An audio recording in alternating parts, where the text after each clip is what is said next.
So 3D Starstrike 2. Now, the interesting thing, other than 3D Starstrike 1 being a complete rip-off, as we've already discussed, 3D Starstrike 2 wasn't.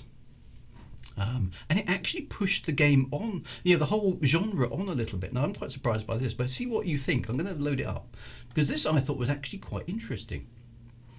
So this is 3D Starstrike 2. Here we go. So, so far so space game. Okay. Instead of 2 guns, you've now got 4, which means that your starship is clearly better. But check this out, okay? So rotating starfield, but a new thing, particularly on the ZX Spectrum for this era of gaming, solid filled vector graphics. I mean, check that out. Now the frame rate isn't spectacular, but it's not bad considering what's going on here. So this is actually very impressive. So typically I tended to think, I hadn't realised this had been done on the Spectrum. I tended to think of solid. I mean, it's kind of solid and it's kind of not. It's sort of hashed out, and I'm not quite sure how that's been done, but it's pretty clever for the Spectrum. Here is a game with filled vector graphics.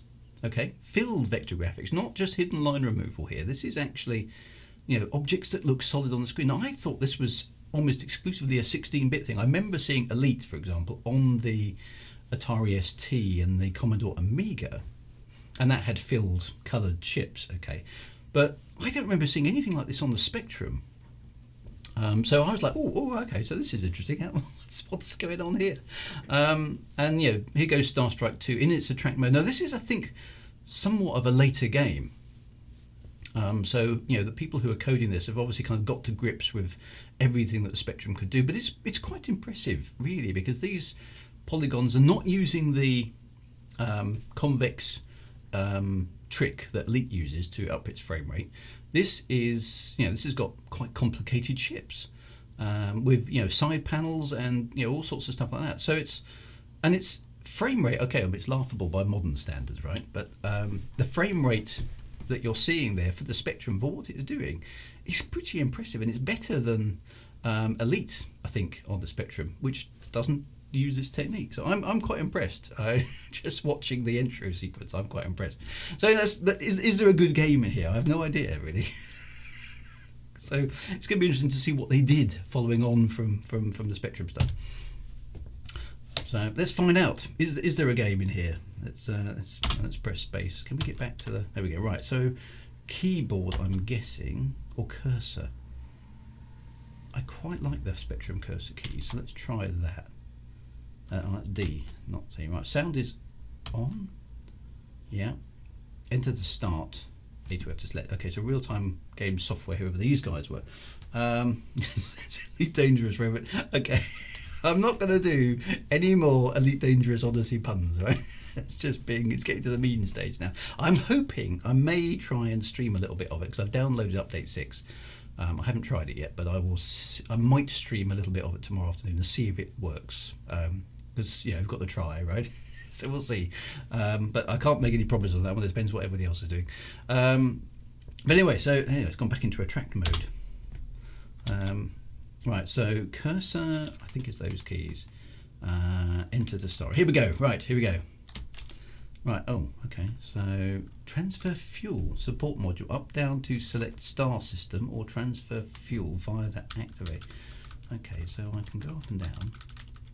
What is this? What does that mean? So reserve fuel. So okay, so support module. So I guess I'm in sort of a support space station. Okay, that's quite cool then. The ship has lasers, fuel, and a field, which I assume are shields. And it looks like I've got some choice. I don't know what these mean. That's 3 maybe implies easy. Does that make sense? The gamma system there. Maybe I should try the gamma system. Okay, so fire to activate. Right, okay, so more 3D graphics. There's our support module. At the moment. Okay, alright, now I am select target mode. Okay, so what's going on here? Okay, so I can select I've got like a solar system here, so this is quite good. I've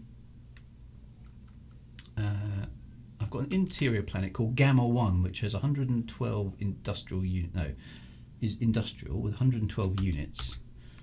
The other circles are blank. The outer planets are Gamma 2, which is military, and Gamma 3, which is also military.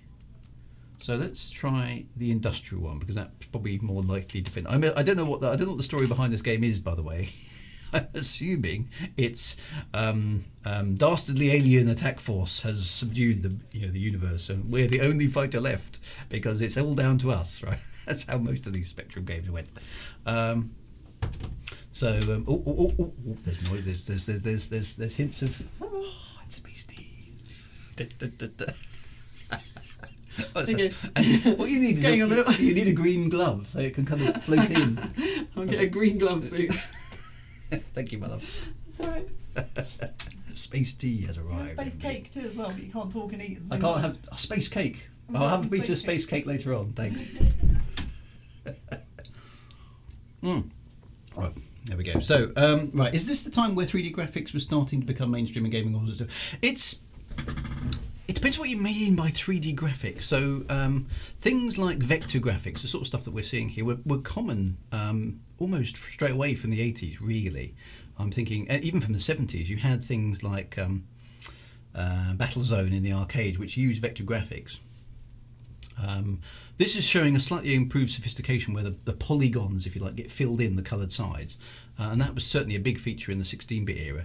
But discrete 3D graphics doesn't come along for quite a lot of time. So by the time you get into the mid to late 90s, that's when graphics cards themselves started making an appearance in PCs and making a real change to the nature of the game. We'll get on to some of that stuff later on in this series of streams. But right now, all of the computers and all the emulation you're seeing, the CPU is doing everything itself. Okay, so there is no supplementary graphics processing capability in any of these early machines. The only exception to that kind of is the Commodore Amiga, which does have some supplementary chipset stuff. And even the Commodore 64 did have a sprite generator, but that doesn't really help with 3D graphics. So is the space cake a lie? Is it for the next 2 hours, I'm afraid, yes. That was a triumph. I love that song. Right, anyway, so 3D graphics are kind of coming along throughout this period, but discrete graphics cards don't appear yet for another decade. So there we go. No cake that small can have a cloaking device. Yeah, the Amiga had fancy custom chips, but not for 3D graphics. No, you're quite right. Right, anyway, so let's go. We're going to attack, I assume, Gamma 1. Okay, target Gamma 1. That sounds quite cool, doesn't it? Let's go. Right, so okay, sort of hyperspacey type thing, portal, and okay. So what do I need to do? Shoot the edges off. Oh, I'm actually closing in on it. Shoot the edges off. Okay, so there we go, and then presumably fly through. So kind of slight Elite vibes here. Chug. There we go. Okay, that worked. Okay, now what we've got to do?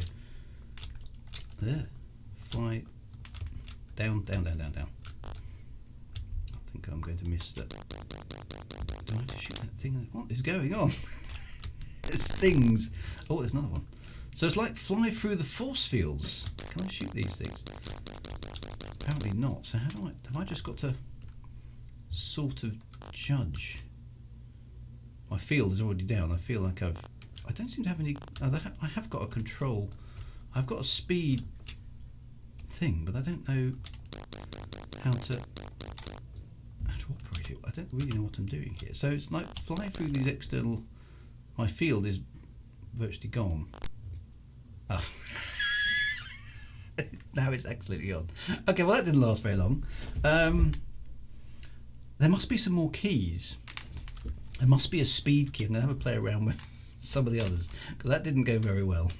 Right, let's try again. Right, Gamma. Let's go to Gamma again. Right, so we leave the support module. Cool. Okay. Great for gradient skies and scrolling though. Yeah. Okay, that's definitely where the Amiga was strong. Right, let's go to Gamma 1.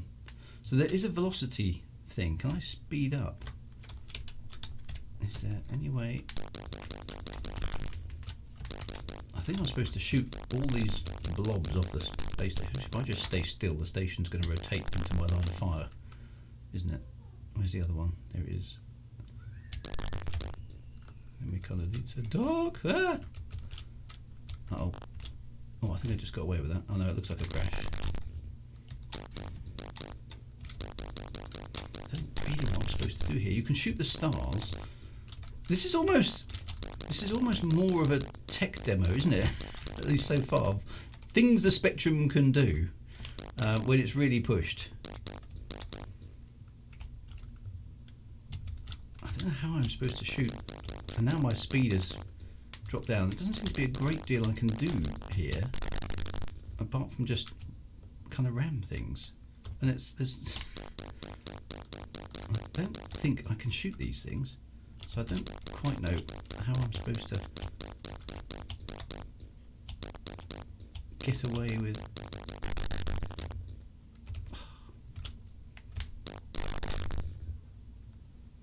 And it is very slow to respond, as you can see. It's like, oh, okay, well that's okay. So far, not too good. Right.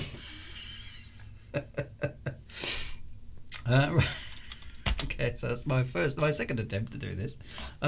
Yeah, so wet fart. It's sound effects on the Spectrum are not particularly good.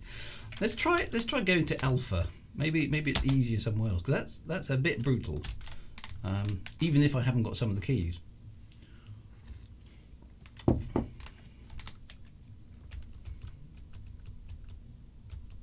Alpha industrial. I don't know. Kind of expected military to be worse. Let's try a military one just because. Let's see.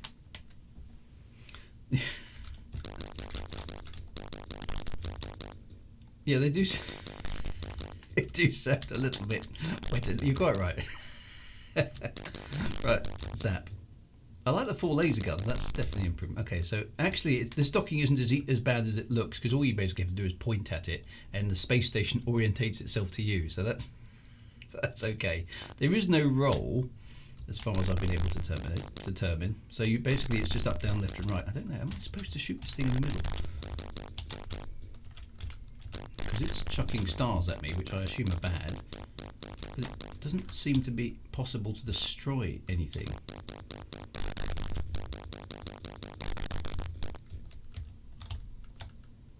And then its entrance is covered. It's like there's a small hole in the force field, and yet. See, I don't know how you're supposed to get through there without hitting something. Has anybody played this game and knows? Because again, it's a bit like the Dark Star. It's just, it's like, what's the secret? Go look at this. I mean, this is impossible. Oh, I think I got through that one without being hit.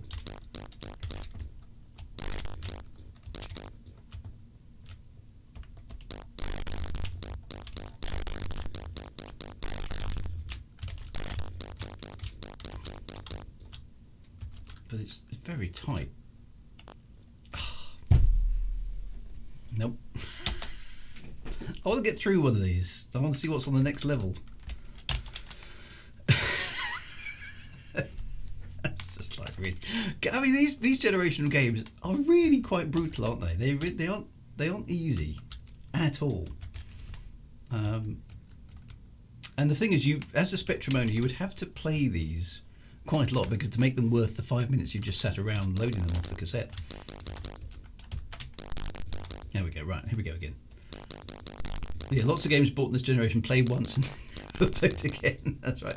But you know, if you paid your sort of $5.99 or whatever it was, something like that in this era, then, I mean, I certainly would have gone, right, I need to win this. What do I do? I've got a feeling I might be missing some keys, because there is a velocity indicator down there. I mean, it's just... It's like the hardest parts of Manic Miner in a space game. And am I going through... I mean, my chance of... See, look, my field's half gone already. Now I'm going... I went the wrong way. Oh, I just sneaked through. No, see, it's really hard to find your way through the gap. And to time this so that you don't hit one of these... Oh, I mean, I don't know how you're supposed to do that. And you can't destroy them, so that's a bit mean as well. Oh, no, shield's virtually gone. It's really thick with baddies.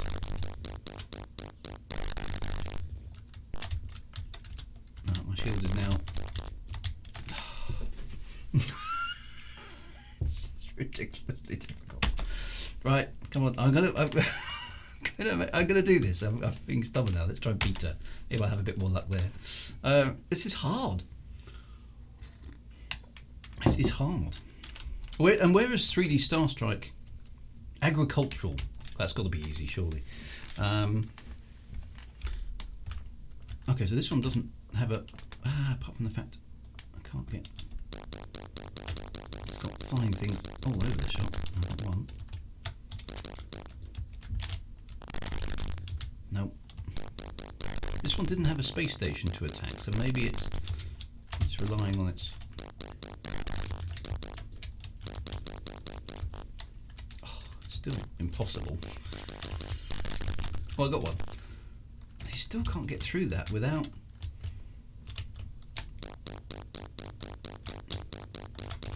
It's just full of. Oh, hang on. There's a space in the middle. Maybe I can fly through that without being damaged.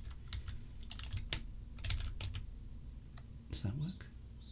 Yes. Oh, orbital insertion. Press fire to transfer fuel.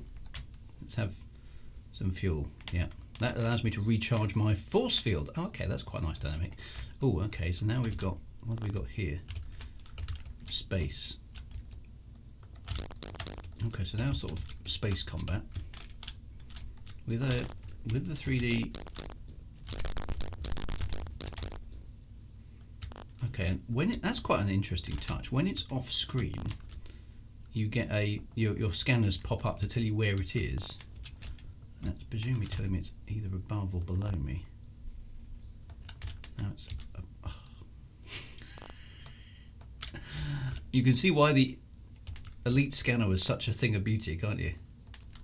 Because by the time I've... Oh. There it is. Oh, there it was for a moment. Oh, no. I guess behind... How did it get behind me? Presumably it flew out of the playing area. Come on, die. This is, again, hard. I don't think the other guys... I don't know if I've hit him or not. Sorry, this probably doesn't look for very exciting gameplay because I'm so surprisingly inept at this game. Oh, the ship is really sluggish it's okay left and right, but it's really sluggish to pitch. And the enemy seems to be way more manoeuvrable. Oh, come on, round you come again. Oh, and he's moving. There he is. He's just slowly.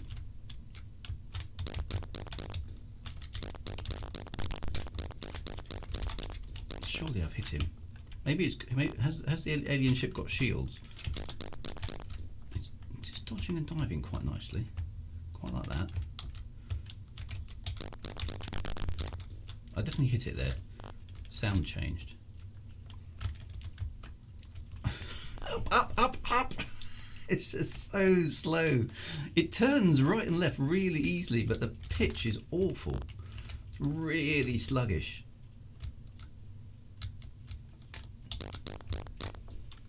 I haven't got too many of these to kill.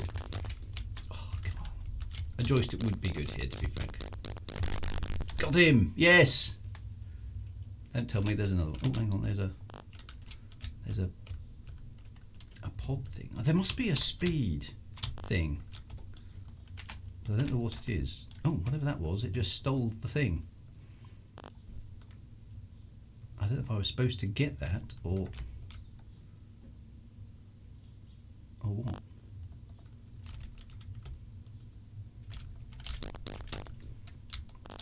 Sorry, I'm having to concentrate really hard.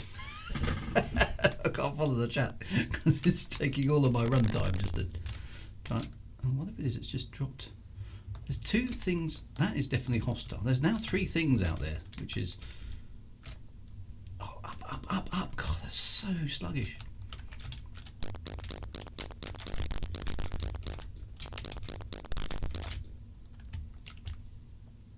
You can see it. The left and right is fine, but it's so sluggish in the climb. Really bad.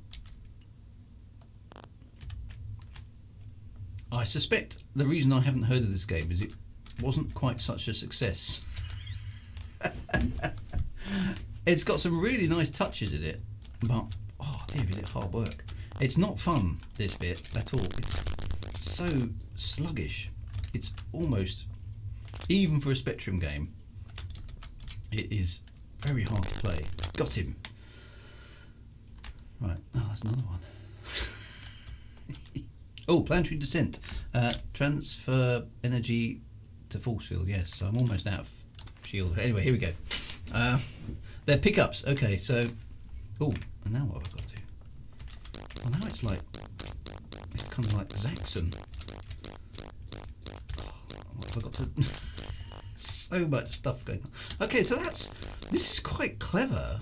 I mean, it's horrendously slow, but look, it's kind of Zaxxon. So those of you who do remember Zaxxon, but this is like Zaxxon in first-person mode, which is... Can I shoot something on the ground? Oh, I missed. Yes, you can. So that is quite impressive. Wow. Okay, so you can probably get better at this than clearly I am. It's, but it's like insanely difficult. The frame rate really doesn't help. But there's barrage balloons, electrical things. It's as a can you do this on the Spectrum? It's quite impressive, but it really isn't actually very nice to play because the frame rate is so appallingly bad. Oh no! Game over. It's too clever for the hardware. They've pushed it. Yeah, they have. It's a fantastic tech demo. Actually, that 3D Starstrike 2. So from a kind of, can the Spectrum do filled polygons? Yes, but barely. Yeah, so there we go. I suspect you might be right in that assumption, Drew. I think so. I hadn't heard of 3D Starstrike 2 before somebody said you need to try it, so I have. That was hard work. I don't think I can face doing it again. Later real-time games produced Carrier Command that was a great success, and there's a second part on the works right. Okay, so this is the same crew that did Carrier Command. Okay, so that's something that we ought to check out. See if upgraded from Odyssey. It's too clever for the hardware. I think so. I think this is a step too far for the Spectrum. That frame rate is literally 1 frame per second at times. Yeah, it's kind of got that Zaxxon vibe. So they've sort of pinched some ideas from Elite. They've clearly looked at Link on right space station docking thing, done that. There's space combat. Then there's technical tour de force of 3D polygons. And then it's got some ideas sort of pinched out of Zaxxon. I wonder what happens at the end of that level if you make it that far. I suppose I can't be bothered to find out. The original with wireframe graphics, yeah, they should have. To be honest, I wonder if, it's a shame there isn't an option. I don't think there's no control here. There's not. If there was an option to switch to wireframe only for performance, I think that might make the game a lot more playable. And yeah, you're quite right. There is quite a lot of Star Wars coin-op in there. The first game, 3D Starstrike 1, is a complete rip-off of the original Star Wars coin-op game. So that you can see where they were coming from. The original with just the wireframe graphics is much more playable. So that's clever, impressive, but ultimately doesn't, I think, make a good game. But there was quite a lot of depth in there. Presumably, if you were any good at it, you'd be able to go in, make a strike on the planet, come back, refuel at your carrier base, and do other things, and sort of plot your way across. So, a few marks for that. Definitely a few marks for tech demo. But in terms of actual playable game, sorry, real-time games. That was a step too far. Right, now I do want to spend some quality time on this game. Okay, now this is, I believe, it's pre-elite. It's only pre-elite on the Spectrum. But whether it's pre-elite actually, I'm not entirely sure. So maybe somebody can look this up. So this is 1984. This is Codename Matt. Okay, now that's not the greatest name for a space game, I agree, but presume you can't speed boost the emulator. Now, actually, that's a very good thought. Sorry for you Codename Matt fans. That's a very, very good point. I can speed boost the emulator. Let's see what the game is like if I give the emulator a bit more power. How do I do that? Sorry, hardware. Here we go. Right, I'm going to put the CPU speed up to 7 megahertz, which is twice the original Spectrum. Let's see what happens to this game. Is it more playable if the Spectrum had more power? Let's just try one more time. Okay, so I want cursor keys because that's what I'm now useful. Sound is on because the sound's awesome. Okay, so let's go. This is now. Does it benefit from it? It's still working, which is good. Some games don't. Okay, so oh yeah, look at it. If the Spectrum had 7 megahertz rather than 3.5, let's go to gamma 1. Oh, actually, this is now, okay. So this is now quite nice. Isn't it interesting how much CPU power makes a difference to gameplay? Okay, so this is now running twice as fast as the Spectrum actually could have played. now it's a game. Yeah, okay. Now it's not a slideshow. I don't know what I'm doing. It's so fast. It's insane. Can I get through? Maybe not. I don't know. It's still impossible to figure out what the hell is going on, but it's definitely playable. Yeah. So basically, okay. Well, I'm still dead. So basically 3D Starstrike needed the Spectrum to be about twice as fast as it actually was in order to make the game playable.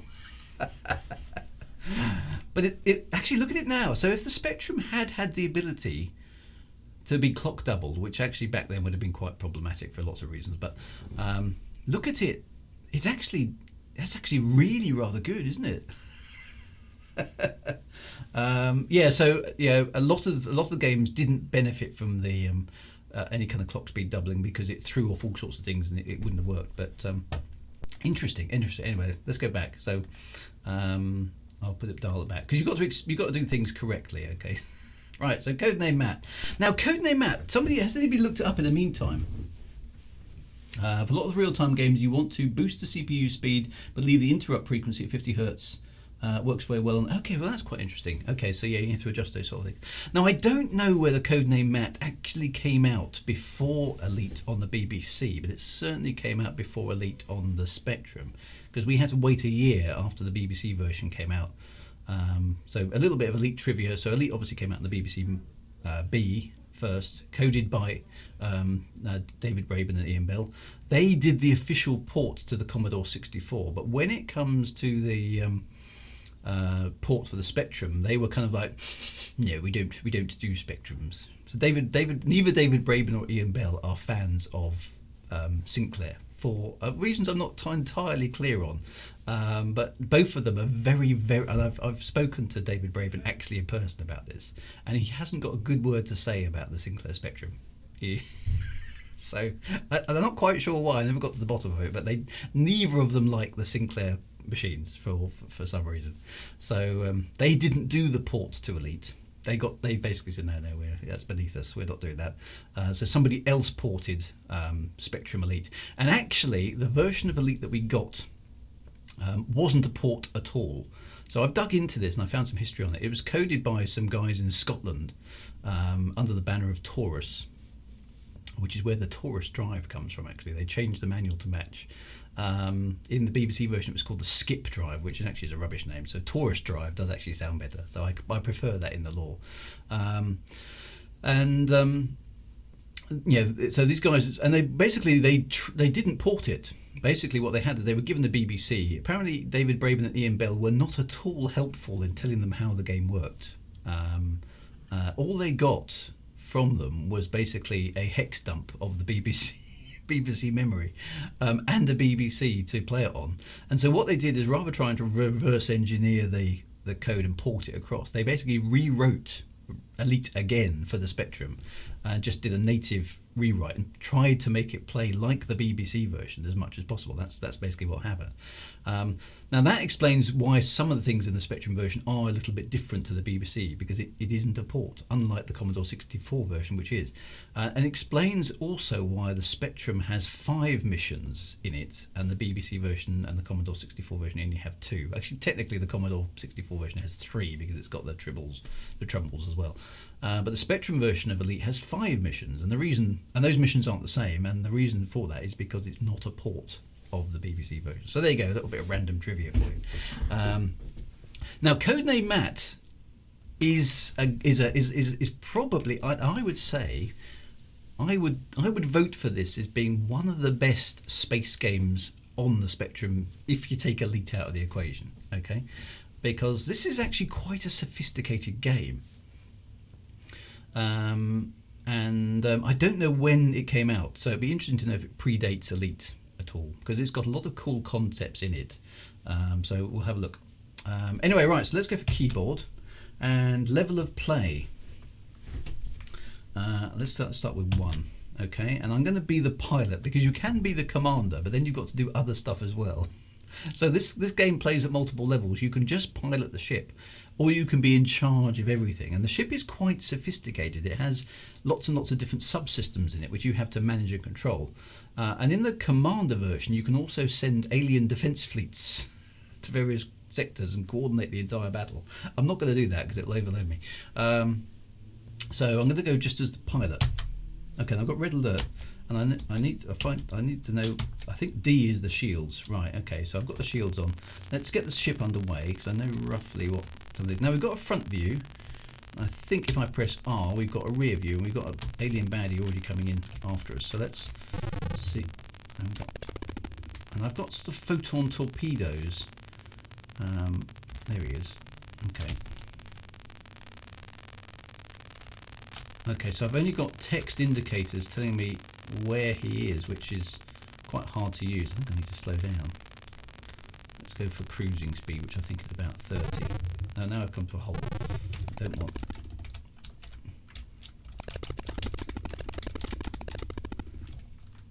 I need to have some speed. There we go, that's the sort of cruising speed. There's the alien bad guy.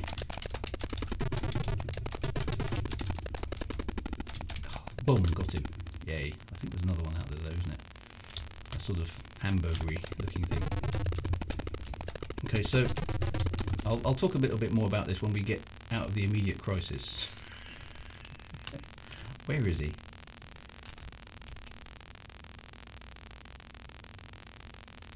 It's a rear view. He's behind me, that little rotter. Here he is.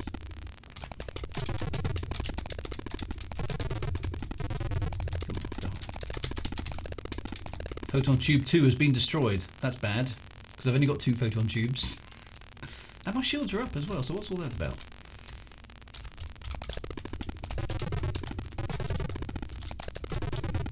So this isn't going well.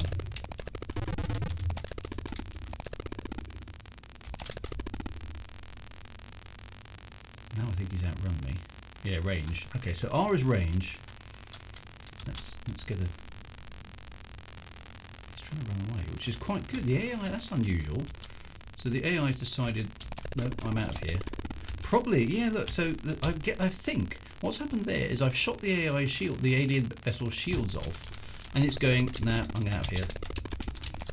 Which is quite sophisticated for the Spectrum. Oh, now I've lost my substage transmitter. Okay, so right, let's pause a moment here.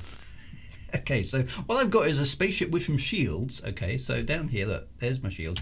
I can toggle my shields on and off. Okay, I've also got some kind of... That's my long-range scan, which I think...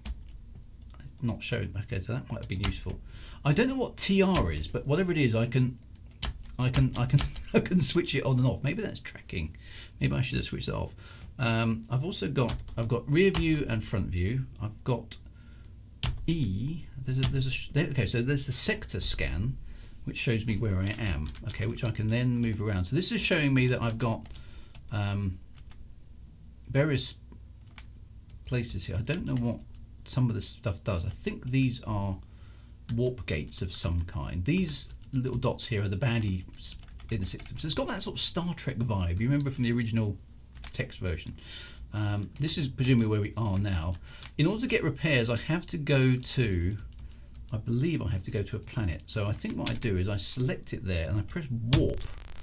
And then I've got this game mechanic where I have to keep this thing in the center, and if I don't, then the warp jump isn't successful. So everything is so there we go. Okay, Okay, so it's telling me Saturn is in front of me, so I presume I need to line up those things about there. Range is infinite. Shields are on. Let's turn the shields off because they're presumably. There's the long range scan. Okay, so it's showing me that something's coming towards me, which presumably is Saturn. Let's slow down a little bit. Oh no, I've slowed down entirely.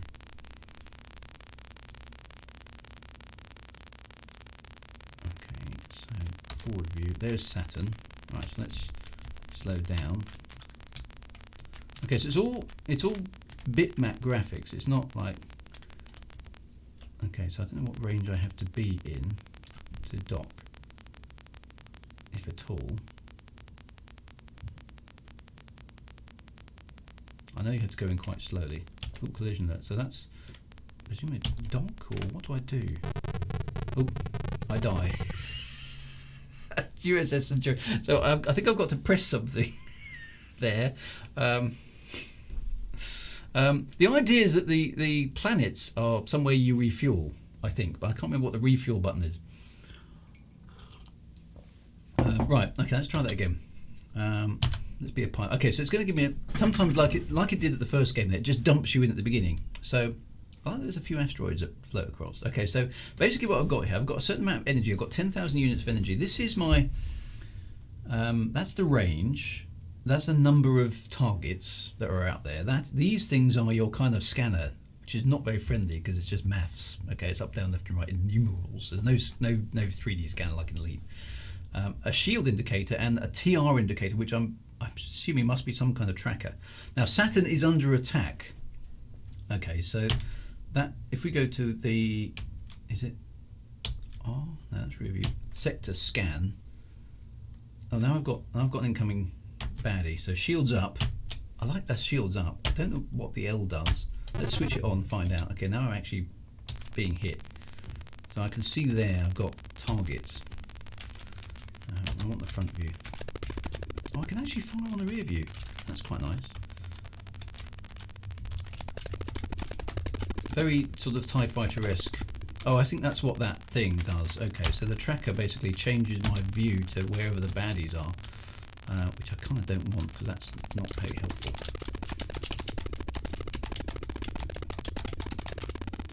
Now, the nice thing is you've got shields which you can switch on and off. Now the shields are draining my power, so you've got the draining power dynamic. Boom. I'm not quite sure what angle you have to hit those things at to get them. Okay, right, so now I've got, there we go. Right, whatever it is out of range at the moment. So long range scan shows me there's the target, and now I need to sort of slow down. But it's only got up down in numerics. It looked a bit TIE Interceptor, didn't it? It did. There's definitely some Star Wars influence. You can see why. What was going on here? This guy's not coming into range, is he? Let's go up a bit faster.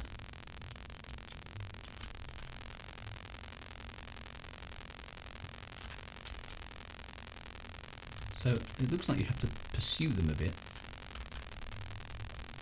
It's quite hard to do that because I keep going out of range. Well, there he was. Right, let's turn around. He's ahead of us. There. Oh, now it's like a X-wing type thing.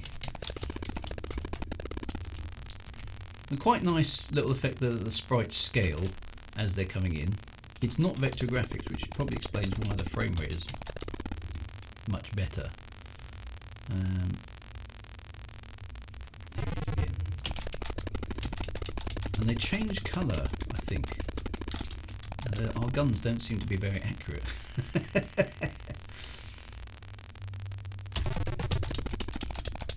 But my ship can also pick up. There, subsurface transmitter destroyed. Okay, so that's, I've picked up some damage. Now I've got no target, so let's try this sector scan.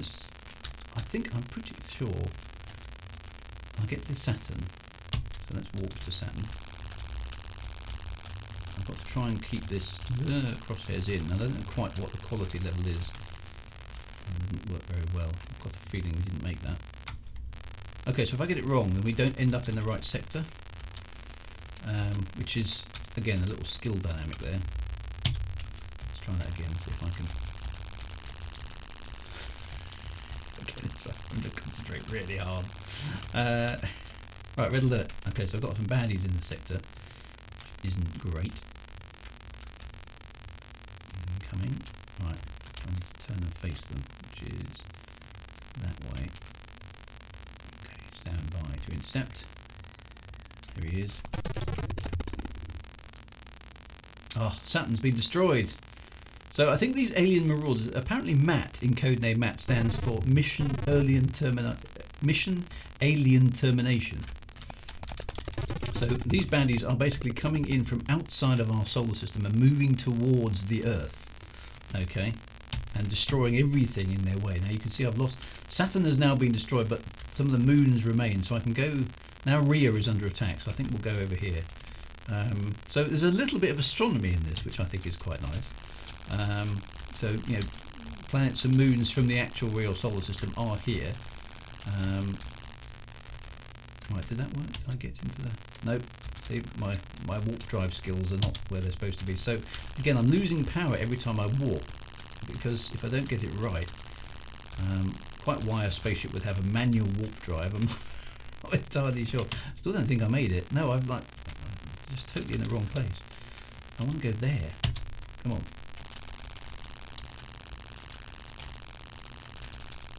So, I don't know if you've got to have that thing in this. It's just really difficult. I was a bit closer that time.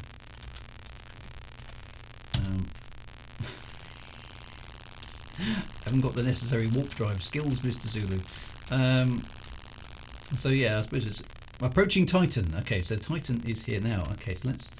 I don't know what I have to do when I get to Titan. Clearly, Rhea's now been destroyed, so they'll be on to Titan next.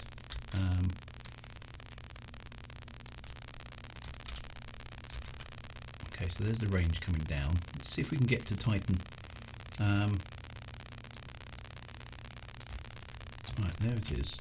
Okay, so that looked like a bit of a ball, but that's okay. Right, so there's Titan. Right, so okay, so let's go in nice and slow.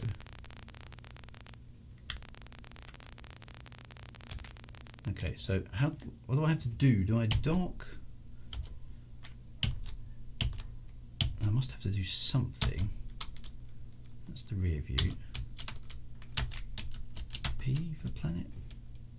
L, long range scan, we're here. That's the target. J, H, G. It's not going to press warp drive, that's not going to be it. A, Z, X. Does anybody know? How do we refuel? I think you just need to stop. Well, the trouble is I crashed into it when I did that. I think I've now paused the game.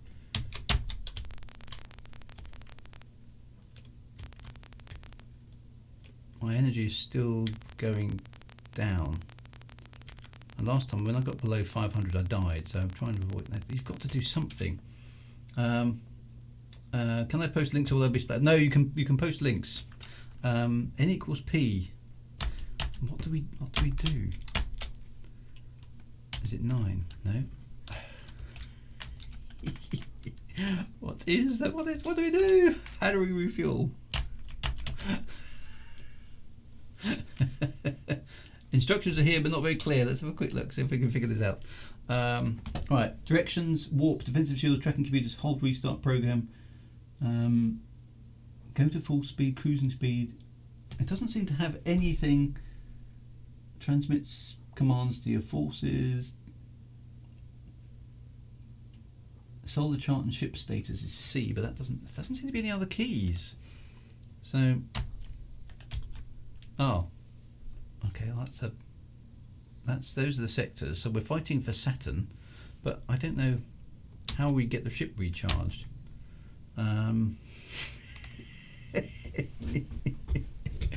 So we're supposed to refuel here, but I don't know how. I know we can shoot the planet, but that's not really going to help us.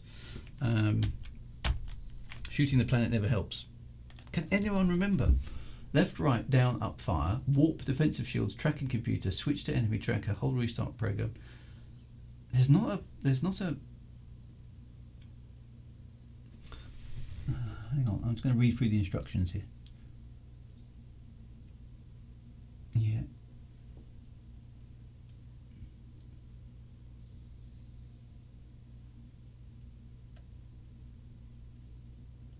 Check this again, but how do I? It doesn't tell me how to recharge. How do I recharge? Ah, orbiters achieved by stopping between ranges 400 and 500. Right, thanks for that. Well done. Yeah, okay. Okay, so I just need to move forward a little bit. Okay, hang on. Just creep forward. There. Orbit established. Excellent. Jupiter under attack. Oh, look, and little things coming out. There we go. Look, that must be a service. Refueling complete. Yes, well done. Thank you very much, Geraldine. You figured it out. And Aussie G as well. Thank you for that. Orbit is achieved by stopping between ranges 400 and 500. Right, okay, now we know. Right, so... Okay, so that means we can go back to the fight, because that recharges and repairs everything. What's nice here is you can put the ship on the rear view and then accelerate away. And then it sort of shrinks the... It's quite nice. It's got some nice touches. Right. The Starfield animation isn't quite as good as some of them. It sort of looks like it's getting sucked down a plug hole, doesn't it?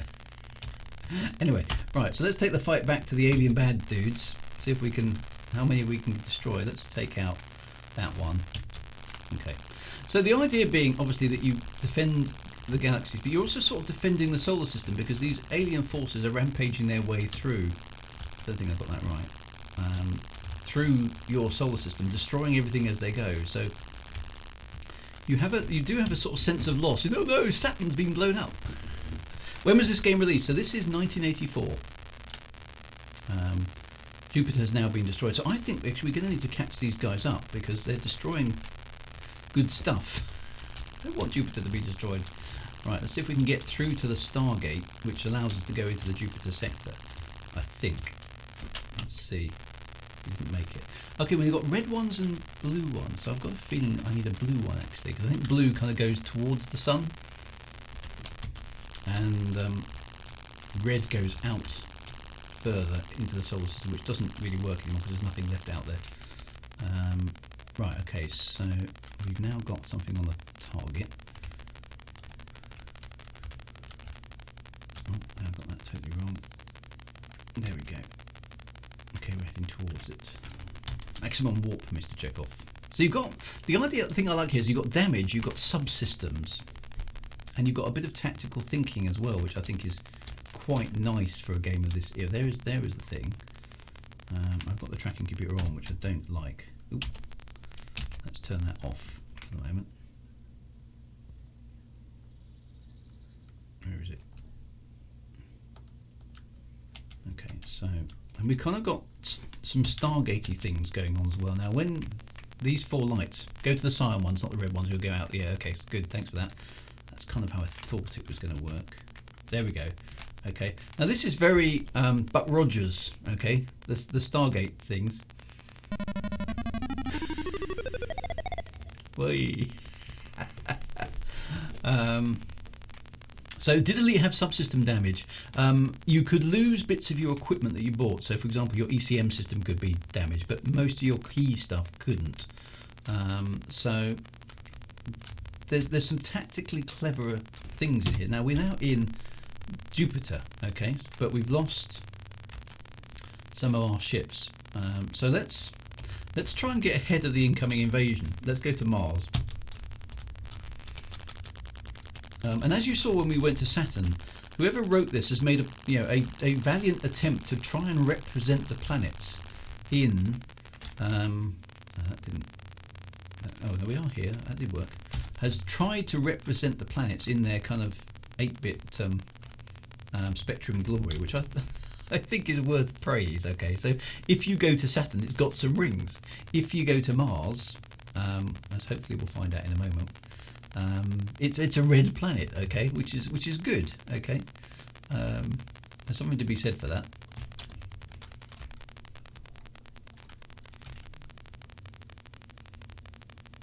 Okay, I overshot there. So a bit of a loop of shame. There we go. Right. Okay, and let's go through. there.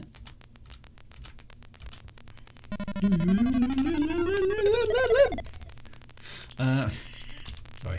Oh, no, cancel warp. I don't want to warp. Stop it. I didn't mean to press warp. Right, let's go to there. Right, so where's Mars? Mars is, there you go. So basically what happens is I think you get one planet and 2 moons in each system where that applies. So we've got Phobos and Deimos. Let's go to Mars. See what Mars actually looks like. I'm not sure if Mars is under attack. So you can kind of, there we go. You can kind of try and get ahead of the alien invasion and attack them as they come into range and sort of sacrifice the outer systems, or you can harry the enemy fleet from behind. You've got some tactical plays there. I don't know whether either of those work, but okay, here comes Mars. Okay, so Mars is a red planet, which is right. And actually, I don't know if you saw them there, but look, it's even got an ice cap. So whoever did this definitely thought about it a bit, which I think is encouraging. There we are, orbit established. Okay, so there's a little bit of skill in getting the orbit right, and I mean, for an 8-bit game, I think out comes the service module to fix you up. But I think that's worthy of praise. Look, it's even got a little bit of shading. It looks like Mars, in terms of an 8-bit game. Right, so I keep pressing warp drive when I don't mean to.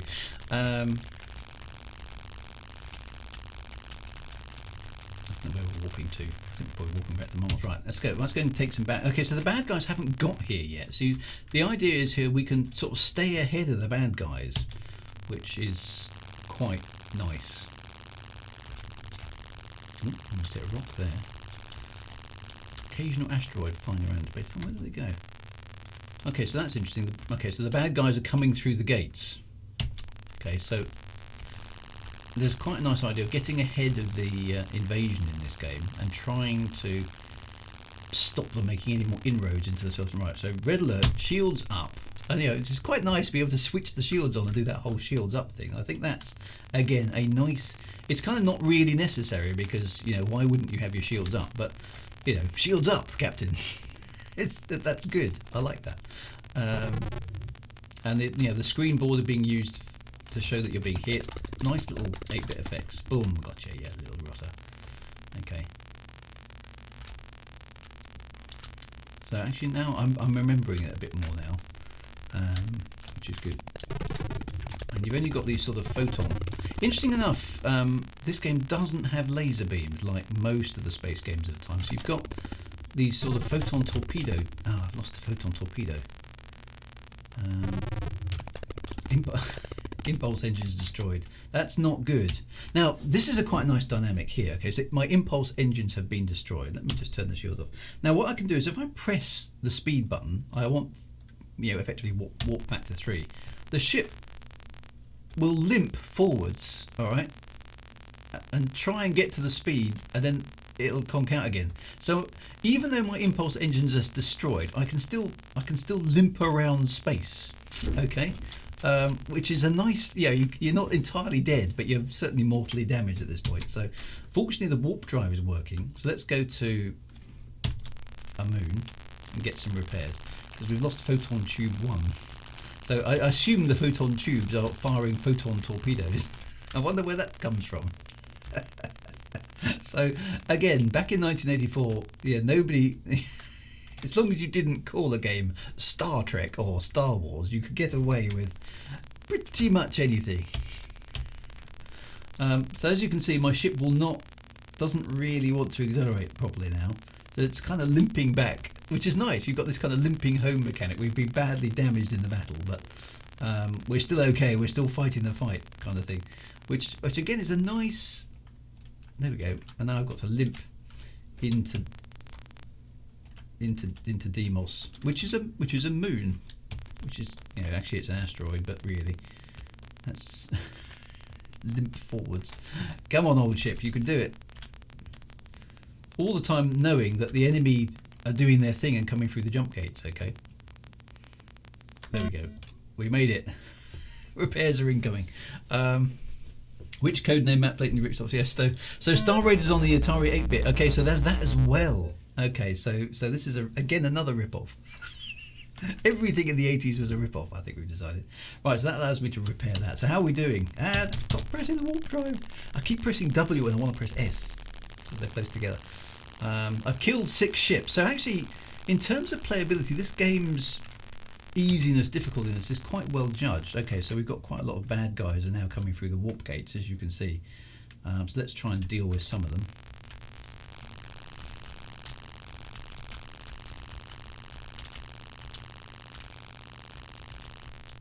There we go, red alert, shields up. Do like that, shields up.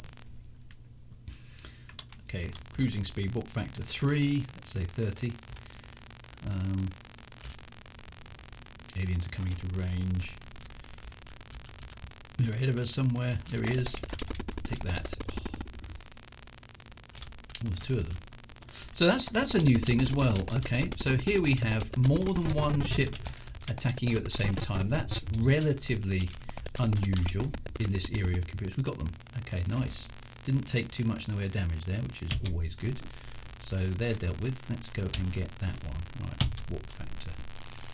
So you can see, I mean, yes, it's a rip-off. And there's a lot of terminology in here, which is also a rip-off. Okay, that guy's on his own. Let's do him in. But an increasing sophistication in the game. Okay, so you've got the arcade game elements of shoot the alien bad guys, clearly, which is, you know, the fun spacey part. But you've also got the idea that you're now actually in charge of a ship, which is a little bit more sophisticated than just your average sort of arcade game. And you've got to manage resources and things like that, which is I think quite good.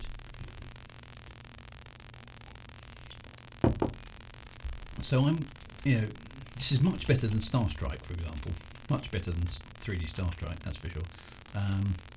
This game I'm getting the vibe that I'm in a spaceship, even though it's, as you can see, the console itself is really low tech compared to things that are about to come out, like Elite, with its scanners and stuff.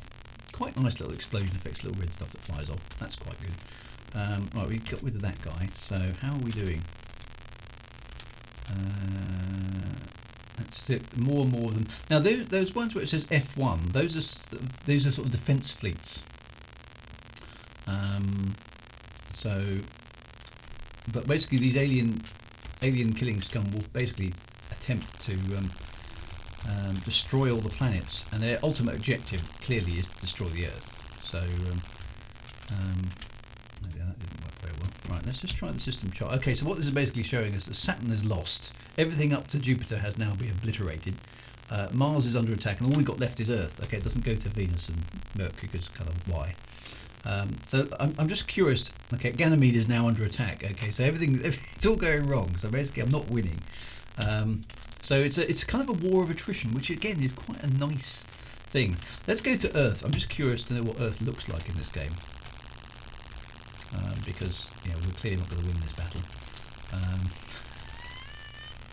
Because I'm rubbish. And I can't even warp into the right place. I do remember playing this game though, so okay, not trying to engage. But yeah, a very, very low tech UI here. Just literally just numbers telling you which direction. So not a very sophisticated spaceship from a user interface perspective. But it works. It works. It is playable, but you have to think a little bit, and would soon be rendered, completely obsolete by, things like the Elite scanner, which you all know and love, the flat ovoid with the 3D representation of space, which was a stroke of genius, it has to be said. There we go. There it is. Dead slow ahead, Mr. Sulu. But this has got the vibe of you are in a ship, which I think is quite nice. The feeling, that's exactly right, Joelian. The feeling that something is going on, even if you're not there, is quite interesting for the Earth. So this is definitely a thing, right? We should now be an Earth sector. So we should have, there's the moon, and there's the Earth. So let's go to the Earth. I can get this. I don't think I'm going to make it on this warp run because that was a really lousy warp attempt. Nope. I'm not too far off. There we go. So the alien bad guys haven't got this far yet, which is, they're still fighting in Mars and Jupiter, but the inevitability is heading towards us. Right, approaching Earth. There we go. What does Earth look like in this game? So let's find out.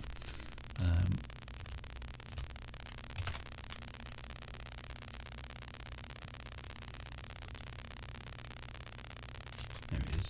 Okay, so Earth is blue, which is encouraging. I think I've just shot past. I've shot past it. Right. I've kind of done a loop of shame there in an 8-bit game. There we go. Right, slowly ahead of us.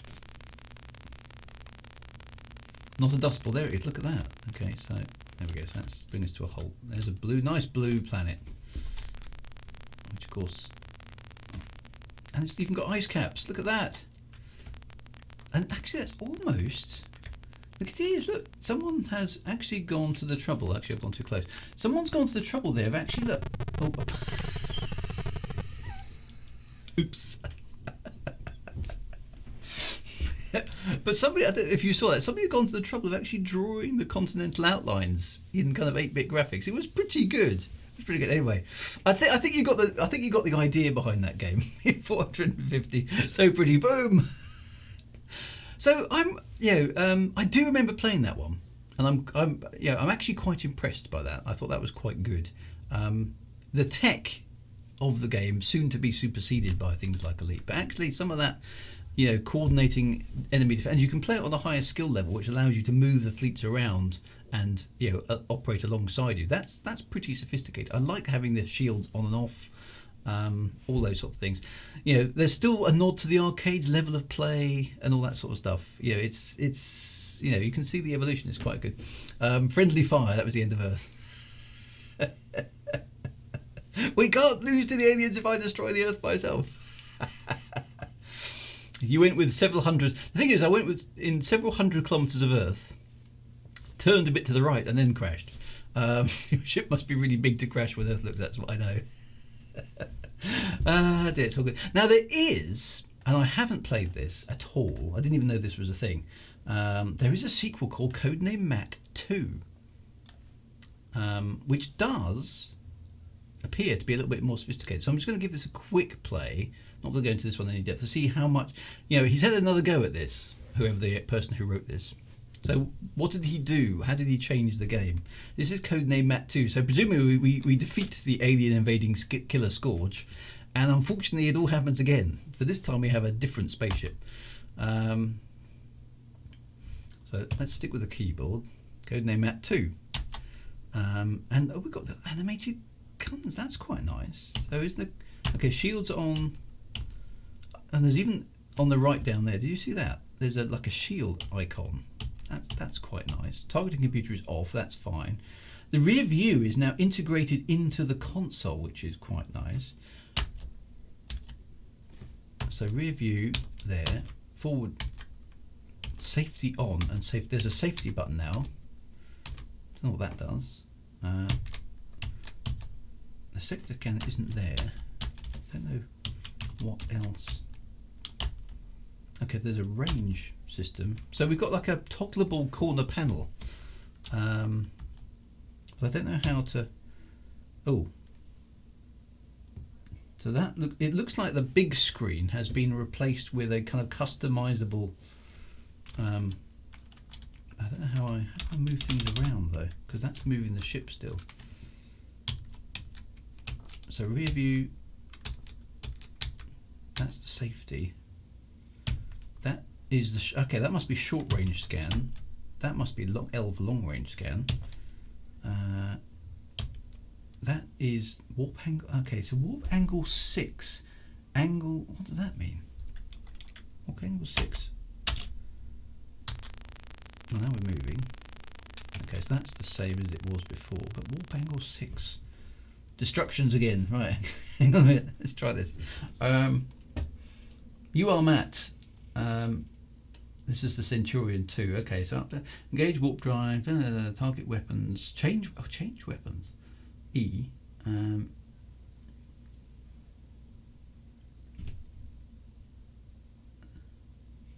Shift W, abort warp. I'm not quite sure how to do it. Anyway, so things have got a bit. So change weapons. That's quite a new thing. What was that? E, wasn't it? Was it E? Oh look. So the guns retract. That's quite nice, isn't it? Save and okay, so you actually, I can look. I can go from my traditional. Presumably those are the plasma cannons. Yeah. I can actually retract those guns and then bring out the laser guns. And I've got. Oh, now we've got something incoming. Okay, let's just have a quick dogfight. I've now got lasers, so I've got a rear screen, which actually works. That's quite impressive.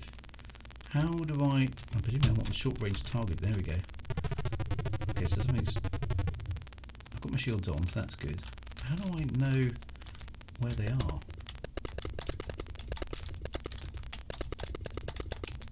I've got no targeting reticle like before. Got him. Ion engines damage. So he's kind of. Oh, whoever it is, they're hammering me. Oh, where are they? That short range scanner is better than the numbers, but it's not really telling me where they are. There's one. So I can engage more than one critter at a time, which is. And I can dodge. Okay, that's quite nice. I like the choice of guns. I don't remember a game giving me a choice of weapons like that before. That's a really nice feature. Energy and heat I've got to manage as well. So heat's now low. Yeah, I got them all, didn't I? So that's Space Birds. Yeah, nice effects. Animations as well. So we've got Space Birds. Space Birds are always good. Shields up and down. Oh, here we go. They're coming to get me again. So presumably long range. Okay, so I've got a long range scan. There we go. What I haven't got is an indication of whether they're up or down below me. Then I can go to short range scan. So I've got short range scans as well. That's nice. Okay, that's quite clever stuff. But there's no way for me to tell. I can see their bullets as well. So the bullets are showing up on the scanner, which is again quite a nice effect. So presumably we dealt with the other alien invasion and then the Space Birds came along. Again, quite. Okay, so it's definitely a bit more sophisticated. I like the fact you can put the guns away like that and swap them, and then out come the photon cannons from the previous game, and then you can switch back. That's very neat. That's very good. And there's a pause there in the delay when the two weapons swap over, which again is you can sort of get the up and down basically by moving to the top of a loop. So it is a 3D scanner. It's just shots. So yeah, it's a bit. It's definitely more sophisticated. It's quite good. And then you can swap to the rear view, and then I don't know what safety does, but so you've got rear view, you've got short range scan. There we go. So let's get him up there. There. About there. Switch to the rear view.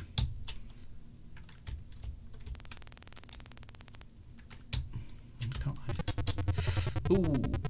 I had my shields off. Boom. Take the fight. Yeah, okay, so you can actually even see the shot that killed me on my rear view display. That's quite good.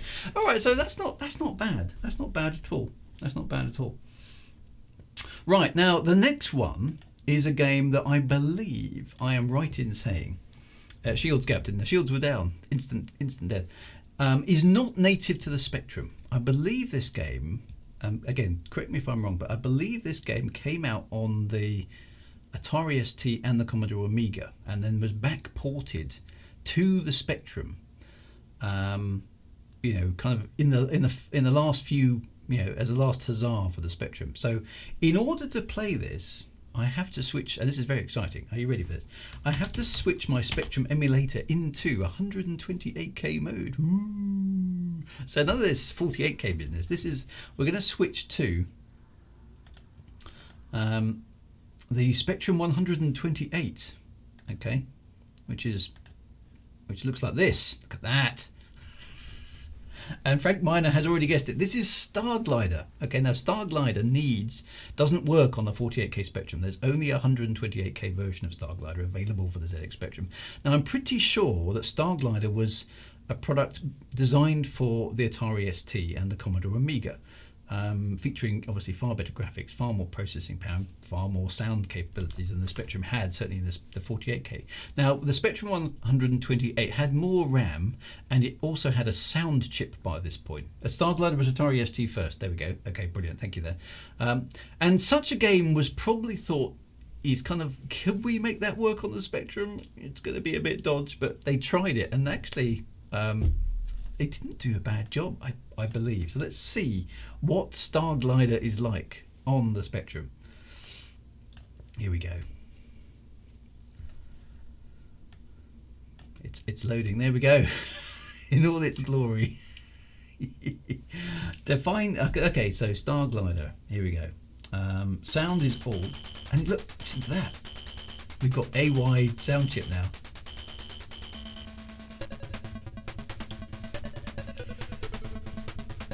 I'm going to turn that down a little bit.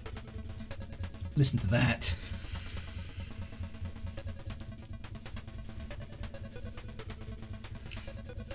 I don't know, does it? I wonder if the Spectrum 128 does have the encoded Starglider stuff. I do remember that. I don't know whether it does. Oh, this is real-time games as well. Okay, so that's interesting. So Starglider. Listen to those AY sound effects, which is, to be fair, quite a step up for the Spectrum. Right, let's see if we can figure out what we're supposed to do. Let's define the keys. Okay, so the default keys are Q, A, O, P, which is actually quite sensible. Accelerate is X and Z. Launch missile is L. Super missile is S. Rear scanner is R. You do not have a rear view scanner or a long range super missile. Okay, so fire laser is space. So QAOP space ZX. I'll stick with those, they aren't bad. So let's start the game. Here we go. Okay, so again, bearing in mind this game is not designed for the Spectrum. Oh, there's a flying bird thing over there. Is that the Starglider? Am I supposed to? So I must admit, I don't. Oh, so this is again rather sort of Star Warsy, isn't it? And I think Atari ST owners and Commodore owners will be laughing at the frame rate at this point, because I can't actually hit anything because it's. Oh, I am hitting it. There we go.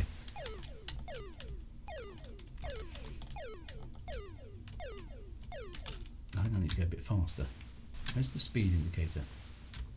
Oh, that's the speed indicator on the right there. Okay, so that bird thing, is that the Starglider? That's definitely.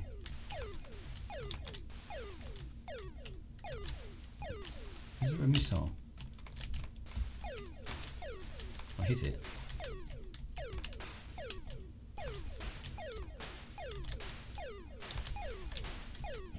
I don't think I'm doing any damage to it. Hitting it there. So that didn't seem to be working. So what do I do? Somebody who knows Starglider, tell me. There's a tank. That's got to be worth shooting.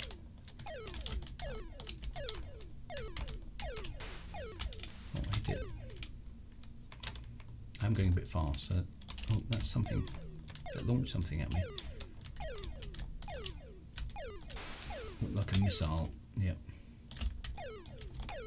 It's quite slow. Again, looks like a game that would benefit from the Spectrum being quite a bit faster. That thing is also dodging. Okay, at least it's dodging and diving around a bit. Gotcha. Some kind of ground target. So, what am I supposed to be doing? Oh, what's that? Was that a walking thing? No, it is as well. So again, a little bit Star Wars sort of inspired, but that's quite cool. The frame rate really chugging now. Quite cool though. Right, That's an attack. What do I do? Go on. Commentary question. What the hell am I supposed to be doing here? At the moment, I'm just sort of randomly shooting things on the ground. The game didn't really provide me with any instructions. So I don't know. I only have a vaguest recollection. I vaguely remember I've got to fly into something and pick up some weapons. But I haven't seen such a thing. I think the yellow thing that I saw at the beginning was maybe such a thing. Let's see if I can find one. But again, this is a game that is... no, that's just a floating thing, I think. That's a mine. Don't go near the mine. Mine has just exploded.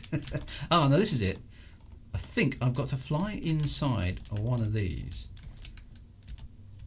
And they rotate, which is a bit weird. You've kind of got to... No, I got that wrong. I think you've got to get... There's another walkie thing. I think I've got to slow down. There it is. Right, slow right down. Okay, there we go.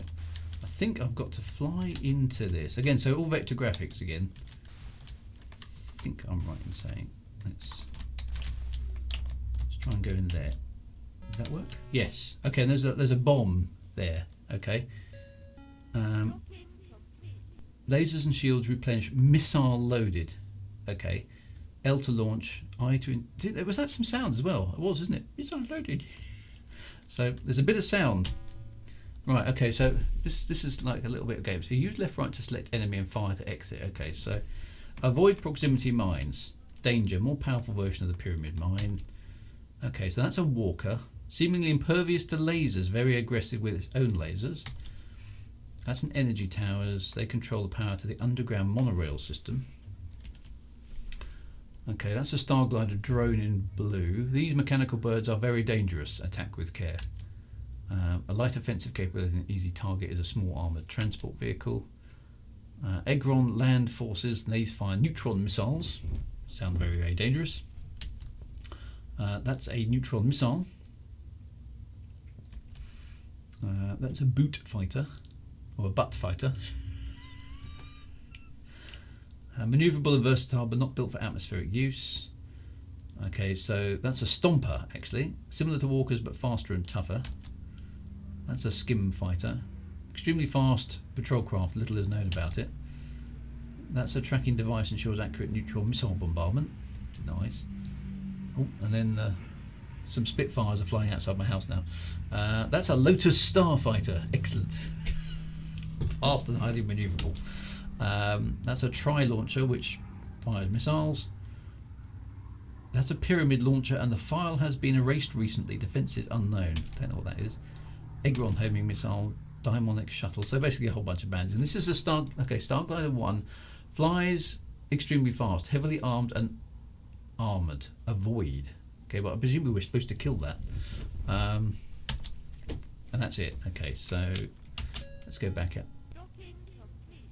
Docking complete. It's actually got digitized speech on the spectrum. That's pretty cool. Right, so L to launch, presumably.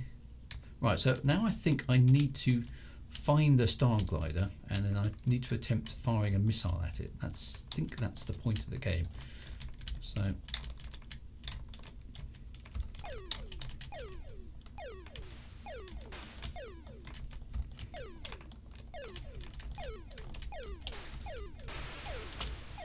Destroy that. Right, let's see if we can find ourselves a Starglider thingy. Let's go a bit faster.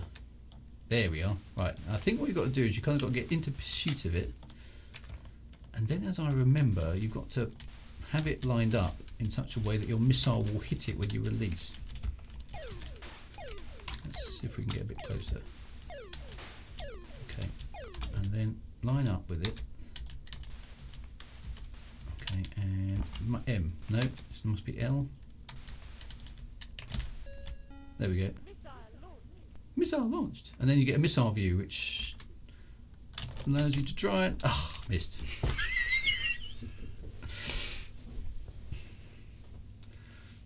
And then you might have a chance of hitting something else, but the missile's really sluggish, so no. Okay, so we missed, and now we haven't. Oh, there we go. Missile view again. Right. Oh, that didn't work. And then I think I might be out of missiles. So I think that's it. Yeah, I've got no missiles, and I don't think you can shoot these things down with lasers. So I think I need to then go and recharge. So unless anybody's going to tell me different, I think that is Starglider. Really, it's kind of an arcadey game where the goal is to simply destroy the Starglider, unless anybody can tell me otherwise. But it's just got a little bit more sophistication on vector graphics and gameplay than some of the other shooters of the time. I think my shields are almost dead. I just need to get into this docking thing. Everything rotates, which is kind of annoying. There we go. Okay, so now I've got lasers and shields replenished. So I've got that kind of dynamic, which is quite good. Notice the pointer is not in the same frame rate. Yeah, that's a bit weird, isn't it? So where is a Starglider? Let's try and do that again. Let's see if we can get this guy.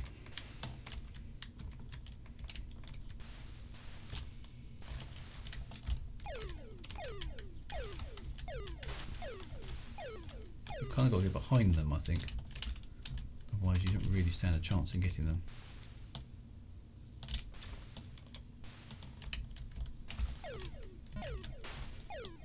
Oh, there's two of them. That's a bit mean. Let's try and get this walker instead. Right, here we go. L. Okay, missile launched. Missile launched. Yep. Yes. Okay, so that's how that works. All right, I managed to kill something with a missile. I think I don't know much more about this game, but there we go. Hang on. There we go. There's a Starglider. Let's see if we can get this flapping beast. It's whacking my shields there. Right, come on, get into range, you. Hey. Oh, something low. Didn't hear what it said. Okay, right, and there, I'm overshooting it. Okay, a bit more. Up. Kind of want to pace it and then get behind it.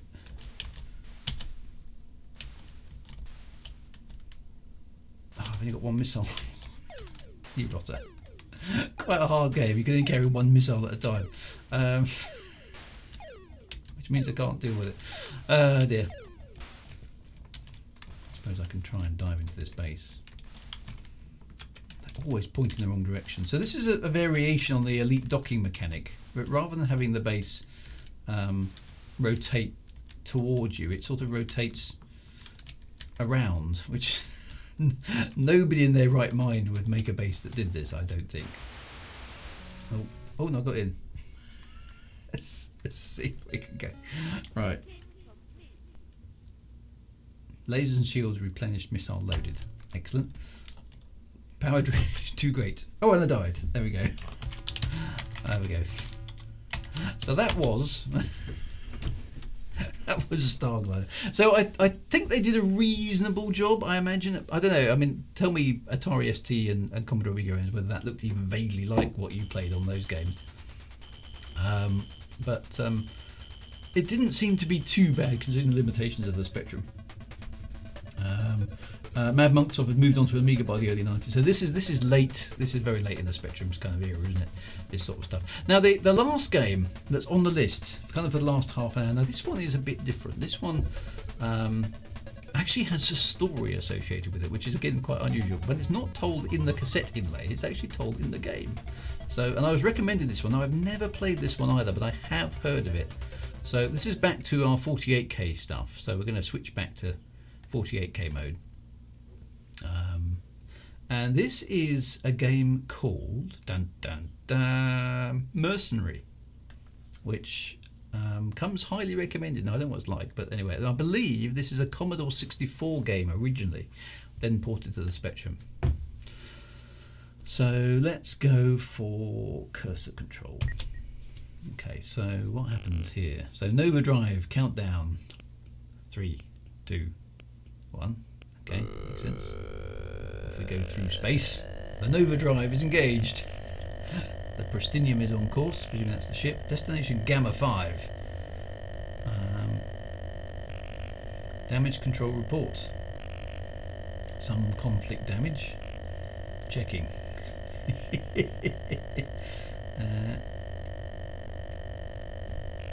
Emergency. Oh, this doesn't sound good. Guidance system fault. Collision course. Left a bit then. Disengaging Nova drive. And oh look, collision course. Unable to correct. There's a surprise. Maximum reverse thrust. Ah! Okay. Coming crashing down. Oh, there's okay. So a wireframe graphics city. Okay, crash imminent. Returning to manual control. Ooh. We crashed. Okay. Oh, it's still talking to a status report. Crash landed on Targ. Pristinium has been destroyed. State of war between Palyars and Mechanoids. Location near an airbase. Aircraft is on pad. Type Dominion Dart. Message received. Craft is for sale. Yay! Price is 5,000 credits. You have 9,000 credits.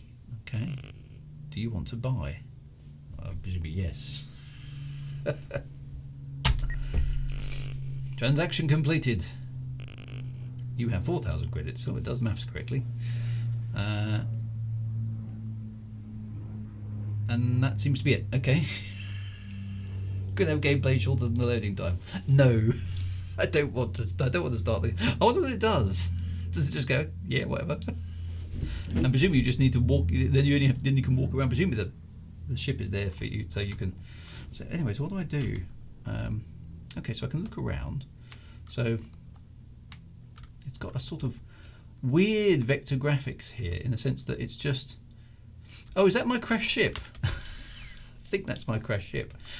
How good are the vector graphics? Are they? They're sort of working. So if how do I move? I can move forward and back. Okay. And if I look at it from that direction. Okay, so actually, yeah, it is doing vector graphics. So that's my that's my crash spaceship embedded face first in the ground. That presumably is. Oh, there's a dot in the background, some kind of tower. And that, I'm guessing, is the spaceship that I've just bought, or the flying machine I've just bought, which again is another, it's a very similar primitive vector graphic on the end of a runway, which I'm guessing that kind of is, or maybe a landing pad or something. So what do? Go inside it?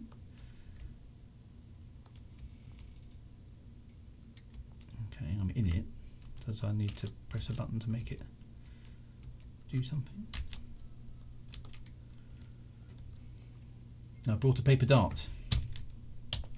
I think I need to press something to get inside my ship, but I don't know what that is. B for board. Oh, B for board. There we are. Right. Okay, so I'm in the ship now. So does that mean I can fly it? Does it respond to the same controls? It turns. A message from Palyars. Job offer. Okay. For more information, go to the briefing room in complex at location 0906, I think it said. And I'm at 0808. So how do I get my ship to go up? Oh, there we go. Okay, so it flies. Okay, well there we go. Look. Okay, so speed. Let's make the speed really slow. Okay, so that's my crash ship down there. There's the landing pad that I sort of took off from. So that's quite nice. It's sort of like a flight simulator, really. Now where have I got to go to? 0906. I wonder which direction that's. Okay, hang on. I've got a computer. That's telling me the direction I'm travelling, which I think is north. So presumably one of these counters. Whoa, that was a bit fast. Okay, that counts as going down. So I think I need therefore to turn around. Let's go to 90 degrees, yeah. And let's see if I can get that down to 6 there. And it was 0906, so let's turn south. And go that way, that should go up. It does. Excellent. So presumably I want to go down a bit.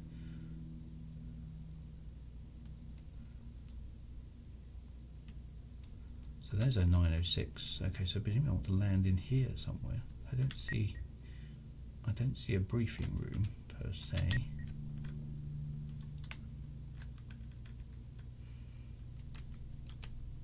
Unless it's not rendering. I don't know what I'm doing. Doesn't seem to be anything on the ground here. Oh no, I'm in 07. 07 commanders. Oh no, I'm back in 06. Oh, there we go. That must be it there then. Okay, let's fly over there. Is that the briefing room? This is actually quite clever because this is an entire sort of little bitmap city. If I can. Okay, so I kind of want to land here. How do I land? Do I just don't do that?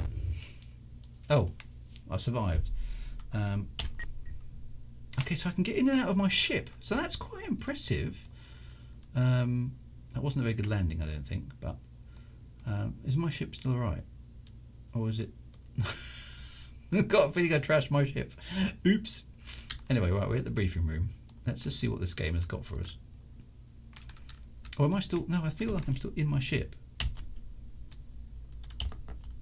Because I can't now move. How do I get out? Armstrong moment, yeah, so... B? How do I get out of the ship? B was to get in here. I need to get out of the ship. No, because I'm still in the ship, which I don't want to be. Or at least I think I'm still in the ship. Yeah, I'm still in the ship. Okay, and I don't want to be in the ship. Come on, I need to no, slow down. How do I get out of the ship? I need to find my way back to wherever it was that I was supposed to be. There's the road. There's the base. Okay, so I kind of want to... I do want to go down there. I want to land. Does anybody know? Somebody must have played Mercenary.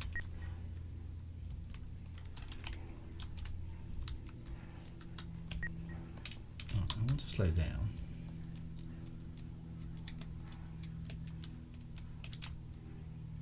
It's kind of coming into land here. Okay. Space legs. Actually, to be honest, for an 8-bit game, this is quite clever, really. Okay, so 3, 2, 1. Down, down, down, down, down, down. Okay, we've landed. That's good. Right. How do I get out of the ship? That's what we need to know. I've landed a bit far from the base, actually. Can I shuffle along there? Yes, I can. So that's because we probably don't want to walk that far. Right, how do I get out of the ship?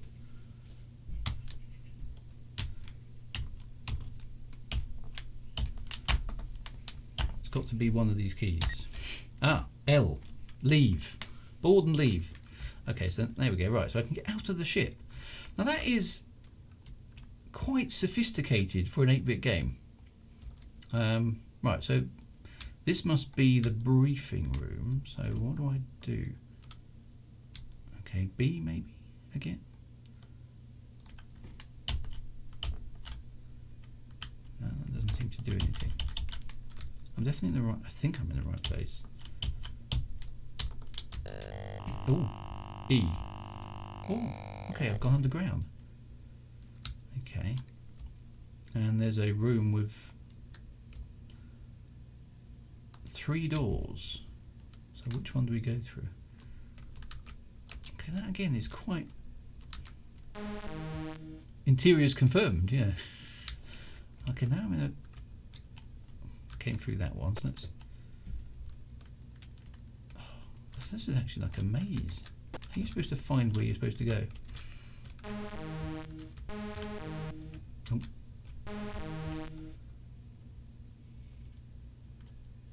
I'm going to get lost straight away.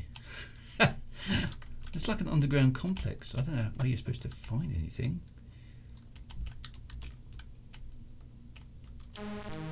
Oh, okay, there's a... I'm presuming that's a locked door. And here is a thing with a plus in it. What does that do? Doesn't appear to do anything. I always turn left.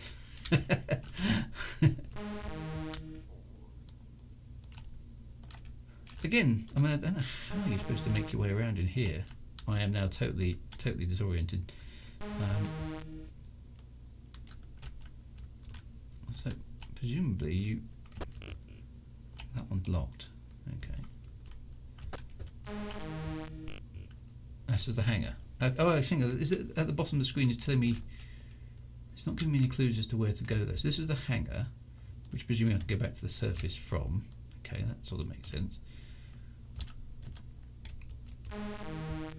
Oh, what's that? Is that an alien? How do I interact with anything? This game is called Mercenary. So I think the idea being that you take missions and stuff to... I don't know how you interact.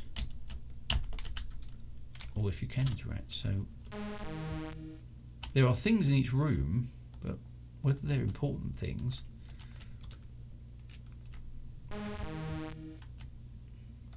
Sometimes it's a corridor. So there's been quite a lot of thought about the underground bases. I mean, obviously incredibly sparse graphics, as you kind of would expect, but it's full of weird corridors and look, 2 doors right down the end. But there's no clue in the game as to what I'm supposed to do. Now it's gone yellow, so you can, I suppose, use that to navigate. What's that down the end? Like a spider web. Which doesn't appear to cause me any harm, which is good. So, does anybody know what to do? Oh, we're back in the hangar again.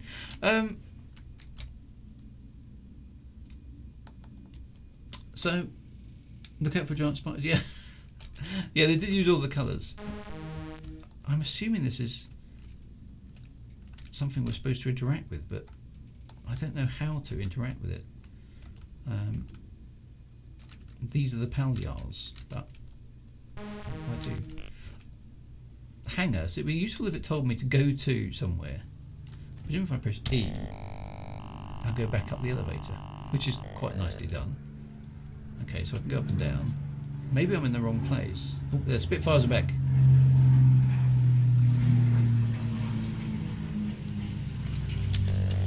I quite like that effect. That's quite good. Yeah, the elevator. So, but what do I do? When you're new.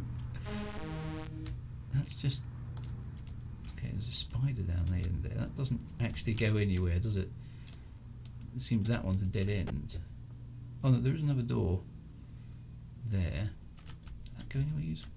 Oh, it goes back into this yellow area. That goes into a pink room with a thing in it.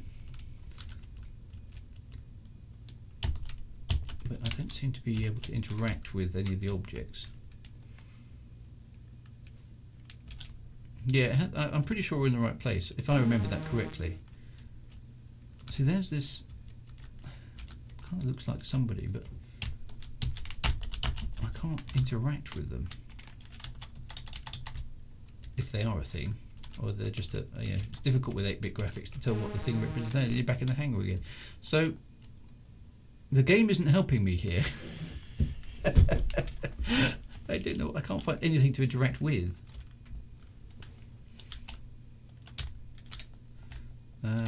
Which is a bit of a shame. So let's have a, let's have a quick look online. Let's see if I can figure out what I'm supposed to be doing. Mercenary ZX Spectrum. There we go. Okay, so having crash landed on the planet Targ, the player's main objective is to find a means of escape. There are several ways to achieve this end. There's a civil war between two factions.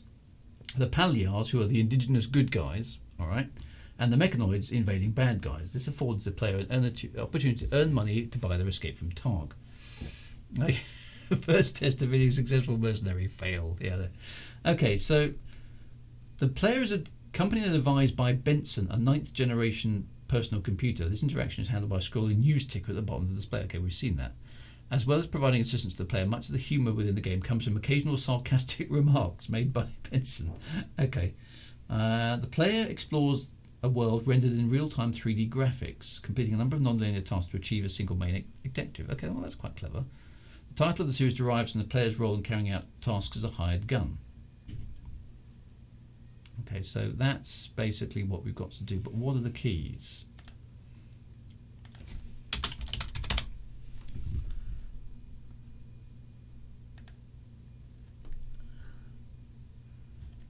This is always the problem with playing things in emulation, is you need the instruction. There's a cassette inlay.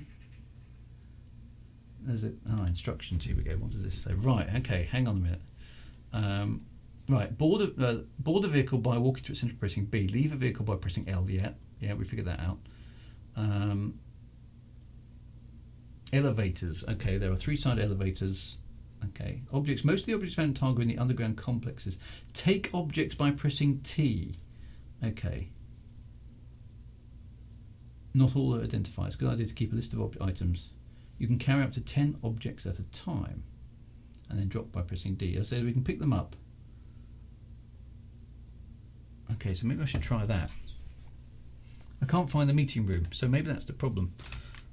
Somewhere in here is a meeting room, but we don't know where the is. But we did see a few things we can pick up, so maybe that will prompt us to get some kind of clue.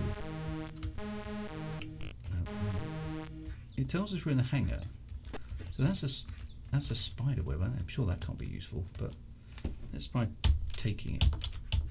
No, that doesn't do anything. Okay, let's go down to the room on the end. Okay, so there's nothing in here. Let's go through the internet. You thought the meeting room would have been somewhere kind of close by, wouldn't you? But clearly not. Webs, maybe the web can be useful. This looks like we're back. Oh, very disorienting. We have been through here before. Okay. So what's that? There's a thing. Can we? So we can take catering provisions. Okay, so we can take some objects. Okay, so we just took some catering provisions from that room. All right. So.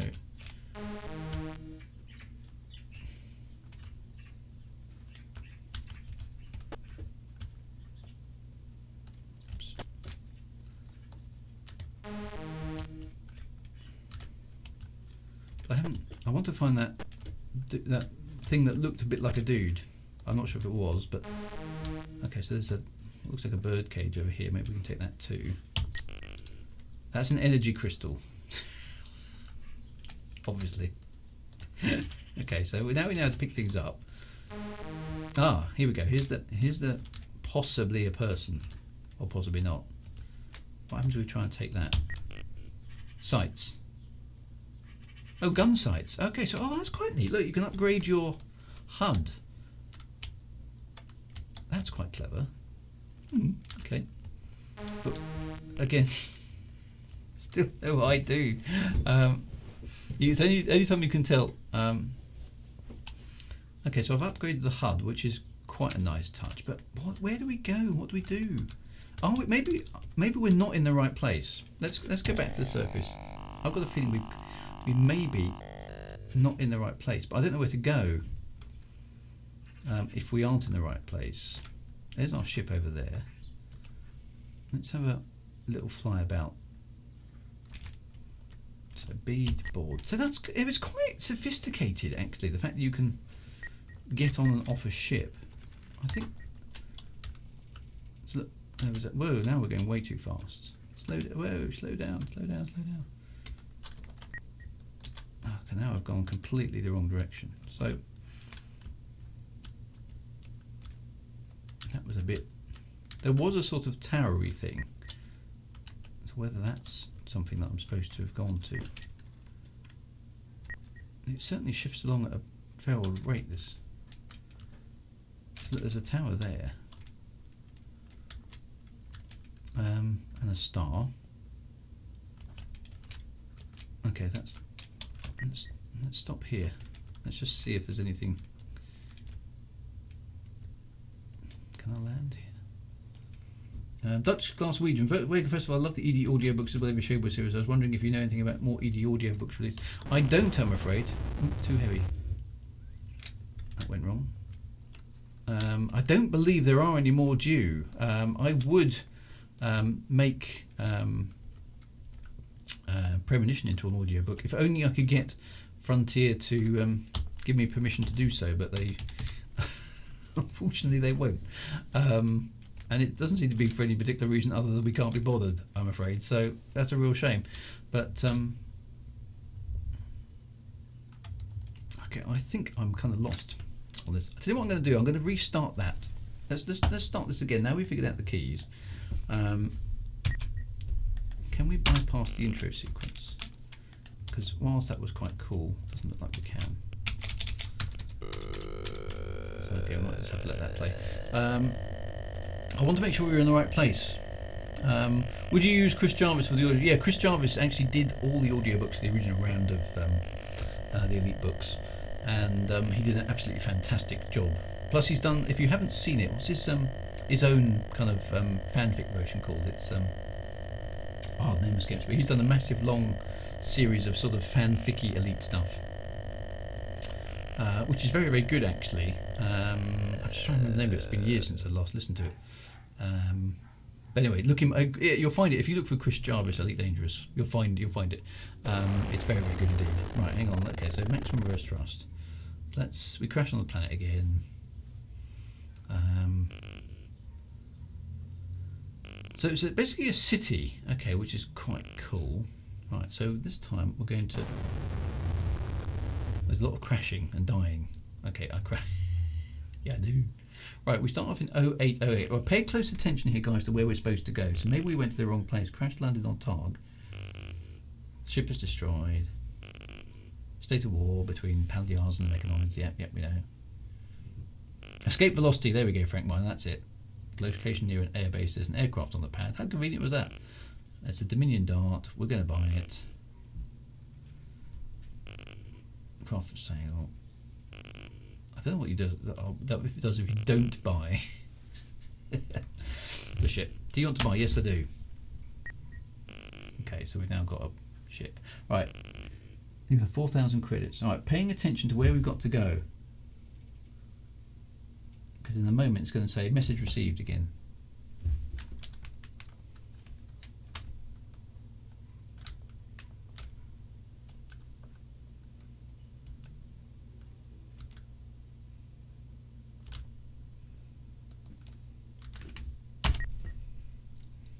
I think maybe it has to wait for us to take off. Let's find out.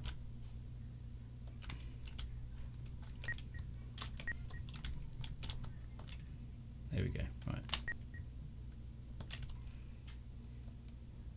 We're at 9:08 at the moment.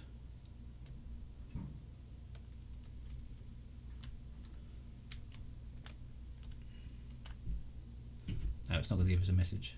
0806 was it? Okay. Let's try going to 90 degrees, flying that way for a bit. Okay, so you've got a basic compass.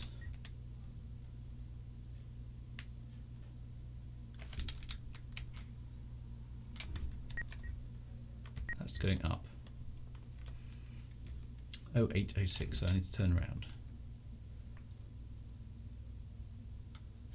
Let's try that. I haven't had a message. Oh, we go here. Message from the Palyars. Here we go. Job offer. Right. it says go to, for more information, go to the briefing room, which is where? 0906. It was 0906. We were right. That is that we were in the right place. Okay, which is a bit of a shame really, because I couldn't find my way around it. 09. Oh, that's going 08. Okay, so there's the airbase from where we took off. Which way are we heading? 07, heading in the wrong direction. Let's just try and get started on this, shall we? Because I'm running out of time already. Just not enough time for retro games, are there? Right, let's go north. So 0906. So I'm guessing that must be off this way slightly. That's 09. Yeah. I'm guessing we're going that way now. There we go. 07. 06. There we are. Right. So that must be it. That must be it there. So we were in the right place.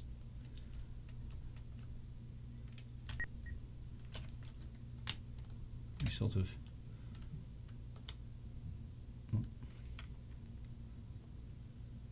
I've got to cut our speed to 0. How do we stop?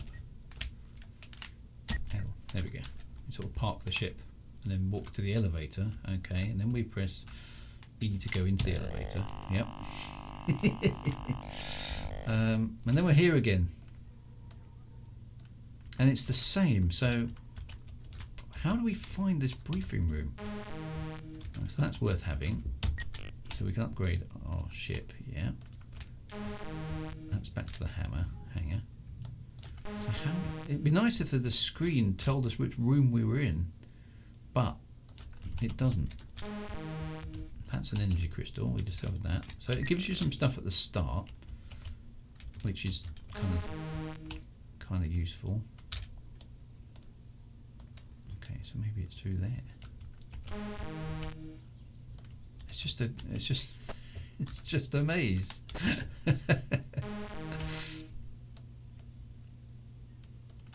An endless collection of twisty little passages, all different.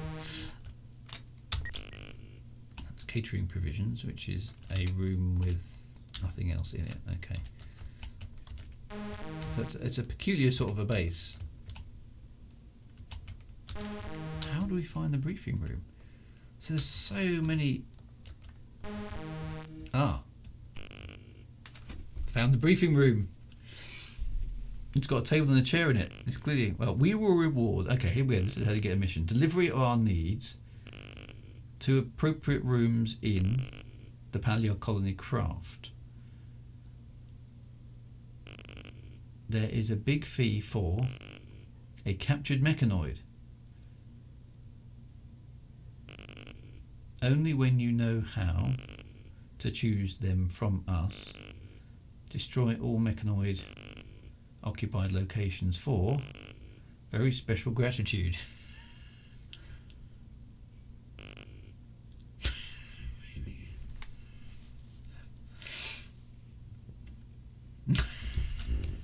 Okay. I presume that we've been given a mission. What do we do? So juice.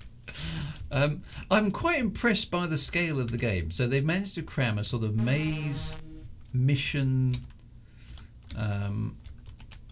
flight simmy, spaceship owning, walking around on the surface, walking around underground, into 48K, which I have to say is quite impressive, but it's sure as hell not easy to figure out what you're doing or where you've been, or you need a map. Is there maybe there's a map somewhere? Because trying to, I mean, maybe if you were 8 or 12 or whatever it is, you'd be able to remember your way around here, but I can't. I've got no visual acuity for things like this at all. I have no idea where I am. I'm just aimlessly wandering down corridors. I feel like I'm in an episode of Doctor Who. Oh, this is a seriously long corridor. Look at this one. That's just insanely long. That door's locked. This is like a access tunnel to... Goodness, I'm completely lost now. I was expecting to be told to go to another location. Well, that didn't happen. Okay. All locked doors. Just in. Okay. That entire walk was totally pointless because... Oh no, there's a door here at the end.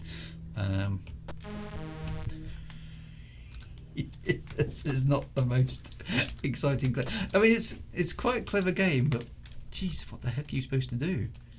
I have no idea where I am or what I'm supposed to. Yeah, the underground layout of this is, and this is just for one area. So presumably, I wonder if this game is using procedural generation to do this stuff. Oh, hello. I've ended up in a different hangar.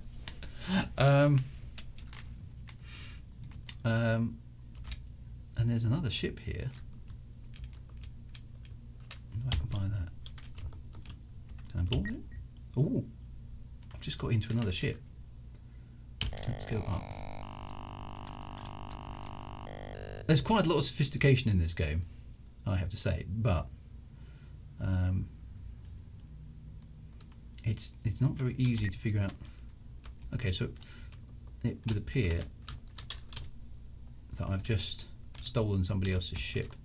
Or actually, this doesn't appear to be a ship, and maybe this is a tank or something, because it's not going off the ground. I have no idea. You stole it. 0905. How would I know? I am confused. Well, now I'm in 12. Oh, I'm still moving. Wow. Okay. It seems to only... I don't know what's... I'm confused now. Okay, so Mercenary, I think there's a good game here actually, but I don't know what I'm doing. I'm quite impressed by the scale of it. Look there, I'm sort of driving around. It came out. Oh, it came out. Oh, so I've actually moved so far that so I can actually go underground around the city as well. That's quite impressive. There is a walkthrough, a nice map for the game if you want to try it later with more time. Yeah, I might give that a go offline actually. But there we go. Anyway, my friends, I think that's enough.